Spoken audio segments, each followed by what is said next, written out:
Hello students, today I will teach you chapter 8 the sermon at Banaras class 10th English. So let's begin. Sarman का मतलब होता है धार्मिक व्याख्यान जो कि बुद्ध के द्वारा दिया गया था। गौतम बुद्ध 563 BC, गौतम बुद्ध का जन्म हुआ था 563 BC में। बिफोर क्राइस्ट डेथ हुई थी उनकी 483 BC में।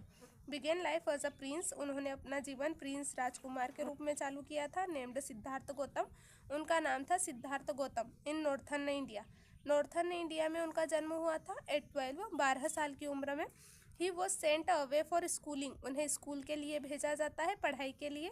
द हिंदू सेक्रेट स्क्रिप्चर्स, वेदों की उपनिषदों की पढ़ाई के लिए। एंड 4 years लेटर, 4 साल बाद, he return home to marry a princess, घर वापस आते हैं वो 16 साल की उम्र में और उनकी शादी करा दी जाती है एक प्रिंसेस से, राजकुमारी से।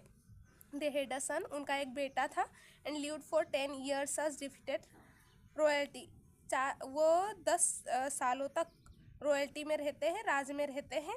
Eight about the age of 25, लेकिन जब वो 25 साल के हो जाते हैं, the prince therefore shielded to sufferings of the world, तो उन्हें दुखों के बारे में पता चलता है, वो एक नज़ारा देख लेते हैं उसके कारण।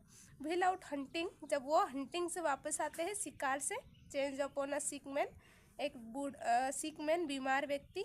देन अन एज्ड मैन, बूढ़ा व्यक्ति देखते हैं। देन अ फ्यूनरल प्रोसेशन, एक व्यक्ति को जलाया जा रहा था। And finally a monk baking for arms, एक ऐसा सन्यासी जो कि भिक्षा मांग रहा था। This side so mood him, ये नज़ारे देख के उन्हें बहुत ज़्यादा फील होता है। एट द वंस, तो वह क्या डिसाइड करते हैं, एक ही बार में डिसाइड करते हैं कि मैं इस दुनिया में इनलाइटमेंट की तलाश करूँगा कि इन दुखों से कैसे मुक्ति हो। ही वंडर्ड फॉर 7 years, उन्होंने घर छोड़ दिया, 7 सालों तक वो घूमते रहे जंगलों में। And finally set down under a people tree, 7 सालों के बाद में वो एक पीपल के पेड़ के नीचे बैठ गए। वेयर ही वो टू स्टे, जहाँ तक बैठे रहे जब तक कि इनलाइटमेंट, ज्ञान की प्राप्ति न हो गई हो। इनलाइटेंड आफ्टर 7 days, 7 दिनों के बाद उन्हें ज्ञान की प्राप्ति हो गई। He renamed the tree the Bodhi tree, उन्होंने उस पेड़ को बोधि ट्री नाम दिया, ट्री ऑफ विजडम, ज्ञान का पेड़। And began to teach and share his new understandings, जो भी उन्होंने समझ सीखी थी, ज्ञान सीखा था, उन्हें बांटने लगे और पढ़ाने लगे। At that point he became known as a Buddha, इस पॉइंट पे सब उन्हें बुद्ध के नाम से जानने लगे थे। बुद्ध का मतलब होता है द अवेकंड, इनलाइटेंड। अवेकंड, जागा हुआ व्यक्ति, और जिसे ज्ञान की प्राप्ति हो चुकी हो, ऐसा व्यक्ति। The Buddha preaches his first sermon at the city of Banaras, उन्होंने उनका पहला धार्मिक व्याख्यान बनारस सिटी में दिया था। No so holy of the dipping places, dipping places है कि ये रिवर गंगा के किनारे पे बसी हुई है। The sermon had been preserve, इस सरमन को बचा के रखा गया है, इस भाषण व्याख्यान को प्रिजर्व करके रखा गया है। एंड इज गिवन हियर, और यहीं पे एक कहानी के तौर पे हमें बताया गया है। It reflect the Buddhas wisdom, इससे हमें पता चलता है कि बुद्ध कितने बुद्धिमान थे। About one inscrutable kind of suffering, दुखों से किस तरह वो बहुत ज़्यादा बुद्धिमान थे। और Kisa Gotami had an only son, Kisa Gotami का सिर्फ एक ही बेटा था। And he died in her grief, she carried the dead child to all her neighbours, उसके दुख में वो उसने बच्चे को उठाया और सभी नाइबरों के पास, घर पे पड़ोसों में जाने लगी। आस्किंग देम फॉर मेडिसिन, और उनसे पूछने लगी कि मुझे दवाई दे दो। एंड द पीपल सेड, लोग उससे कहने लगे, सी हैज़ लॉस्ट हर सेंसेस, कि ये तो पागल हो गई है। द बॉय इज डेड, लड़का मर चुका है इसका। एट लेंथ, मतलब अंततः, किसा गौतमी मेट अ मैन, किसा गौतमी एक ऐसे व्यक्ति से मिलती है, who replied to her request, जो उसकी रिक्वेस्ट का जवाब देते हैं। I can not give the medicine, मैं मेडिसिन तो नहीं दे सकता। फॉर दाई चाइल्ड, इस बच्चे के लिए मैं मेडिसिन तो नहीं दे सकता। But I know a physician who can, लेकिन मैं एक ऐसे व्यक्ति को जानता हूँ, ऐसे चिकित्सक को जानता हूँ जो मेडिसिन दे सकता है, दवाई दे सकता है। एंड द गर्ल सेड, और किसा गौतमी बोलती है, pray tell me sir who is it, कौन है मुझे बताइए sir. And the man replied, और वो मैन जवाब देता है, go to Sakyamuni the Buddha, कि आप बुद्ध के पास में जाइए। Kisa Gotami repaired to the Buddha and cried, Kisa Gotami Buddha के पास जाती है और रोने लगती है। लॉर्ड एंड मास्टर, है मेरे ईश्वर, गिव मी द मेडिसिन, मुझे ऐसी दवाई दीजिए, that will cure my boy, जिससे कि मेरा बच्चा ठीक हो जाए। द बुद्ध आंसर्ड, बुद्ध उसका जवाब देते हैं, I want a handful of mustard, मुझे एक मुट्ठी मस्टर्ड सरसों के बीज चाहिए। And when the girl in her Joy promised, और वो लड़की किस्सागोत में बहुत ज़्यादा आनंदित हो जाती है और बोलती है कि हाँ मैं ला के दूंगी। द बुद्ध एडेड, लेकिन बुद्ध उसमें कुछ और ऐड करते हैं। The mustard seed must be taken from a house, कि जो सरसों के बीज तुम लेके आओगी वो ऐसे घर से लेके आना जहाँ पे किसी का बच्चा न मरा हो, किसी का पति न मरा हो, किसी के माता पिता न मरे हो, किसी का मित्र न मरा हो। Poor Kisagotami now went from house to house, Kisagotami एक घर से दूसरे घर जाने लगी। And the people pitied her and said, लोग बोलने लगे कि हियर इज मस्टर्ड सीड, यहाँ पे मस्टर्ड के सीड है, बहुत सारे सरसों के सीड है, टेक इट, ले लो।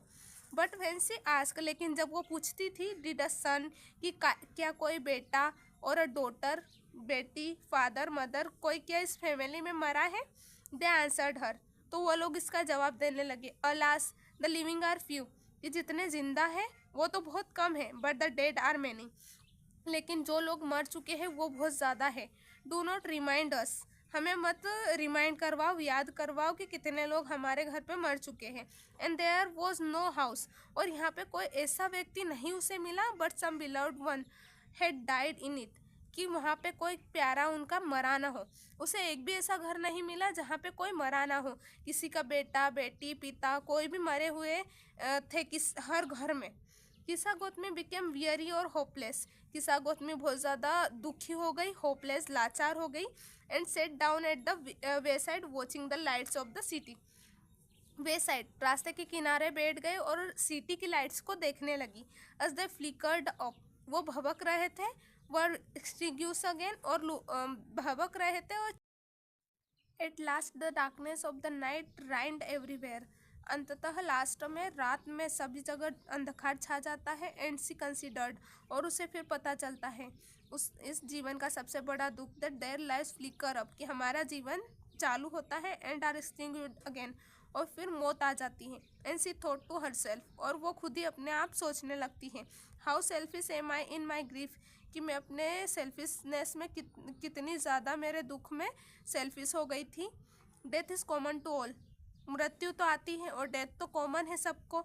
Yet in this valley of desolation, लेकिन मैं सोचती हूँ there is a path that leads him to immortality, जो कि हमें इमोर्टेलिटी सिखाए। Who has surrendered all selfishness, जिसने सारी सेल्फिशनेस उसकी खो दी हो। द बुद्ध सेट, बुद्ध कहते हैं, the life of mortals in the world is, mortals का मतलब है यहाँ पे ह्यूमन से, लोगों का जीवन इस दुनिया में ट्रबल भरा होता है, उसमें दुख आते जाते रहते हैं, पेन कंबाइन रहता है।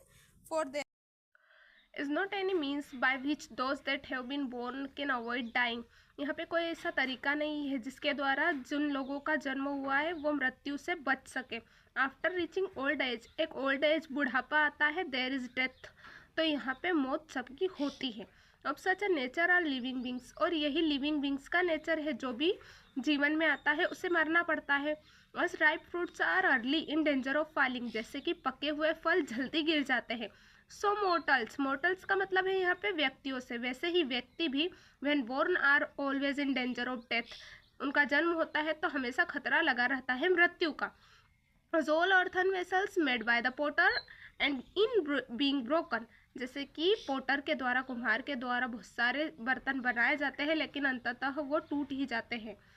सो is the life of mortals, तो वैसे ही व्यक्तियों का जीवन भी है, both young and adult, young हो चाहे अडल्ट हो, बुद्धिमान हो या फिर वाइस हो, सबकी डेथ आनी है। All are subject to death, सभी एक सब्जेक्ट है डेथ के लिए। Of those who overcome by death, वो जो बहुत ज़्यादा दुख मनाते हैं, depart from life, a father can not save his son, एक पिता अपने बेटे को नहीं बचा सकता, nor kinsman their relation marks, एक किन्समैन अपने रिलेशन मार्क्स नहीं बचा सकता। Will relatives are looking on and lamenting deeply, lamenting का मतलब होता है शोक मनाना, रिलेटिव्स बहुत दुख जताते हैं और शोक मनाते हैं। One by one mortals are carried off, लेकिन एक के बाद एक लोगों की मृत्यु फिर भी होती ही जाती है। Like an ox that is led to the slaughter, जैसे कि एक ऑक्स को स्लॉटर के लिए ले जाया जाता है। So the world is affected with death and decay, वैसे ही हमारी ये जो वर्ल्ड है, ये दुनिया है, ये भी दुखों से भरी हुई है, डीके से भरी हुई है। Therefore the wise do not grieve, इसलिए जो बुद्धिमान होते हैं वो उदास नहीं होते, knowing the terms of the world.